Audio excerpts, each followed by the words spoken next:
గౌడ కులస్తుల అందరూ కూడా ఐక్యతతో ఉంటేనే కావాల్సినవన్నీ కూడా సాధించుకోవచ్చని మంత్రి పొన్నం ప్రభాకర్ గౌడ్ అన్నారు. రవీంద్ర భారతిలో సర్దార్ సర్వాయి పాపన్న 374వ జయంతి వారోత్సవాలు ప్రారంభానికి ముఖ్య అతిథిగా హాజరయ్యారు. ట్యాంకు బండపై సర్వాయి పాపన్న విగ్రహం పెడతామని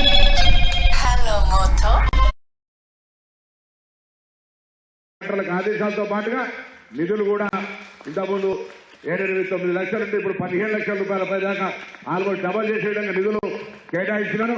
మేము ఉన్నాం చేయాలనుకున్నాం, అన్ని కుల వృత్తులను బాగు చేయాలనుకున్నాం, అన్ని జాతులను బాగు చేయాలనుకున్నాం. మా ప్రభుత్వంలో మా ముఖ్యమంత్రి మాట్లాడి మంచితనంతో మేము మంచిగా ఉండి అందరినీ ఒప్పించుకున్నాం, చాలా చేసినాం. ఇప్పుడు కొనసాగింపుగా బిల్డింగ్ కట్టేది ఉంది, స్టాచ్యూ పెట్టేది ఉంది, నీరా కేంద్రాలు పెట్టేది ఉంది, ఇంకా చాలా చేసేది ఉంది. వైన్ షాప్లలో చూస్తే అందరూ కూడా ఐక్యతతో ఉంటేనే కావాల్సినవన్నీ సాధించుకోవచ్చని మంత్రి పొన్నం ప్రభాకర్ గౌడ్ అన్నారు. రవీంద్ర భారతిలో సర్దార్ సర్వాయి పాపన్న 374వ జయంతి వారోత్సవాల ప్రారంభానికి ముఖ్య అతిథిగా హాజరయ్యారు. ట్యాంకు బండపై సర్వాయి పాపన్న విగ్రహం పెడతామని హామీ ఇచ్చారు. గీత కార్మికుల కోసం ప్రభుత్వం తీసుకొచ్చిన మోకులను త్వరలోనే నియోజకవర్గాల వారీగా పంపిణీ చేస్తామని మంత్రి తెలిపారు. గతంలో చేసిన పనిని మర్చిపోకుండా కృతజ్ఞత చూపిస్తే ఎవరైనా పిలిచే అవకాశాలు ఇస్తారని మాజీ మంత్రి శ్రీనివాస్ గౌడ్ అన్నారు. నూతన తరం రాజకీయాల వైపు రావాలని, అన్ని సంఘాలు యువతను ప్రోత్సహించాలని ఆయన సూచించారు.